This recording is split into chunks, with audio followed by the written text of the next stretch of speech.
Merci à ce public d'être resté jusqu'à ma petite opération. Ce que je voulais vous dire, bien sûr, vous le savez, c'est que je suis paléontologue. Et en tant que paléontologue, j'ai des choses à vous dire, bien sûr, à propos de la phylogénie, à propos de la cladistique. Et dans la cladistique, en effet, dans les hominoïdes, parce que c'est compliqué notre histoire, on parle d'hominoïdea, et puis on parle d'hominidés, et puis on parle d'homininés, et on parle de minini, mais je vous expliquerai pas tout. C'est si compliqué que je me rappelle que le professeur Wolf de l'Académie française était venu me voir pour que j'écrive les définitions de tous ces termes pour le dictionnaire de l'Académie, parce qu'ils étaient complètement perdus. En tout cas, dans les hominoïdea, il y a en effet ces grands singes, et ces grands singes, on en a parlé, ce sont donc les gorilles et chimpanzés, ce sont aussi les orang-outans, mais ce sont aussi les gibbons. Donc aussi à propos de cette cladistique, je répète bien sûr ce qui a été dit aujourd'hui, c'est que, comme vous savez, nous sommes très très proches des chimpanzés. Nous avons des ancêtres communs. Autour de 10 millions d'années en Afrique tropicale, nous avions les mêmes grands-parents. Nous avons divergé tout simplement parce que nous étions dans des milieux différents, et étant dans des milieux différents, nous nous sommes adaptés à ces milieux différents. Mais ça veut dire aussi quelque chose d'intéressant sur le plan des rapports avec ces grands singes, c'est que nous avons le même temps d'histoire. Nous avons tous le même temps d'histoire, c'est-à-dire 10 millions d'années, et on en a fait des choses différentes parce qu'on a été confrontés à des environnements différents et donc confrontés à des obligations d'adaptation bien sûr différentes. Ça, c'est ma petite partie systématique. Alors ensuite, je voudrais vous dire ce que vous savez bien aussi, c'est qu'un être n'est vivant que s'il est dans un milieu. Et c'est le couple être-environnement qui fait la vie. D'où, bien sûr, l'histoire des forêts, l'histoire de la déforestation aussi importante pour les êtres dont il était question aujourd'hui. Et ce que j'ai bien compris, c'est que ce problème de déforestation importée était un problème extrêmement difficile, qui n'était pas du tout enrayé, et qu'il y avait quand même quelques progrès. Et les progrès, c'était en particulier la traçabilité, ça c'est déjà quelque chose. Donc ça, c'est un progrès. Et j'ai entendu quelque chose de très important, qui me semble très important, c'est à propos de l'agriculture et de l'agriculture durable. C'est-à-dire que les agriculteurs qui se trouvent dans ces régions-là n'entraîneraient pas plus de déforestation s'ils avaient suffisamment de quoi vivre, quoi. Alors ceci dit, moi j'ai une opinion personnelle, c'est beaucoup dire, mais je suis ça d'un petit peu loin, mais suffisamment quand même pour voir qu'il y a des progrès, il y a incontestablement des progrès, et je crois qu'on est dans la bonne direction quand même. Parce que cette question du droit des animaux n'était pas si présente il y a quelques années. Je suis sûr que c'est tout à fait bien parti. Quatrièmement, je crois, l'UNESCO. Alors l'UNESCO, j'y ai beaucoup réfléchi parce que, comme je vous l'ai dit un petit peu ce matin, je travaille avec la commission du patrimoine mondial depuis bien des années.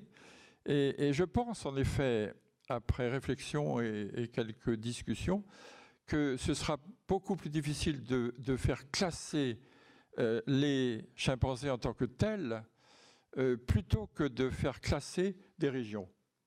Des régions où il y a à la fois les humains et puis les animaux.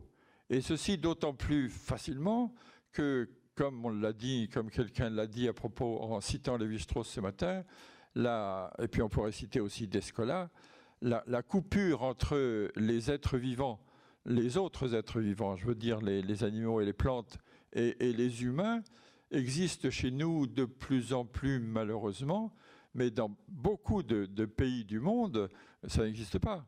Il n'y a pas ces barrières, il n'y a pas ces frontières. Et comme il n'y a pas ces frontières, les exemples qu'on a entendus ce matin étaient superbes.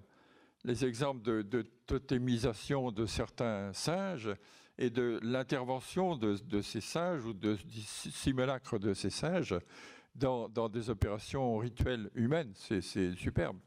Et donc, je pense que si on relançait l'UNESCO, elle ne demande que ça, l'UNESCO, hein, si je puis dire, sur cette question de sites bien particuliers où il y a une imbrication entre le monde des grands singes, des grands panidés, et puis le monde des hominidés, ça peut être d'autant plus facile à traiter parce que le modèle finalement archéologique peut jouer.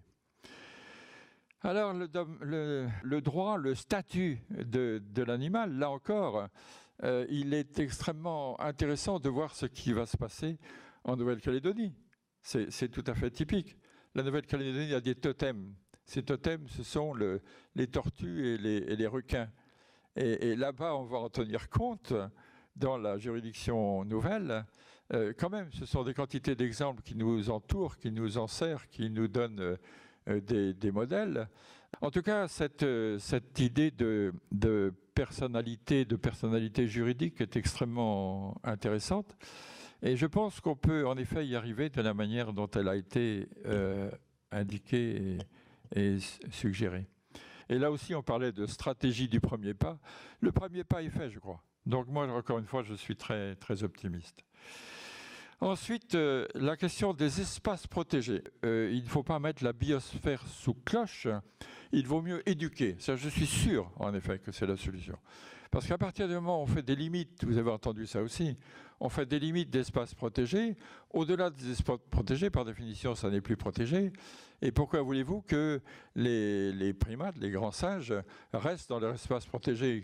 À partir du moment où il y a un changement climatique et où la forêt s'étend, ou un autre changement climatique où la forêt se rétrécit, ils suivent leur milieu, ils sont inféodés à un milieu.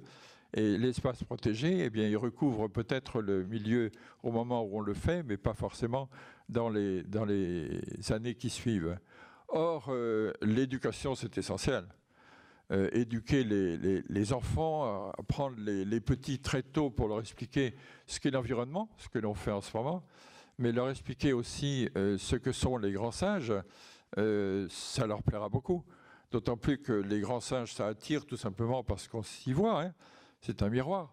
C'est amusant parce qu'on peut vraiment couper l'humanité en deux. Ceux qui adorent les singes, c'est mon cas. Ceux qui détestent les singes, c'est ma femme. Je ne peux rien. Et ça veut dire la même chose en fait. Ça veut dire qu'on s'y voit, on s'y reconnaît, et on n'ose pas s'y regarder peut-être d'une certaine manière. Moi, j'aime bien, mais enfin, et c'est réciproque. Hein. Voilà, merci beaucoup. Juste quelques réflexions.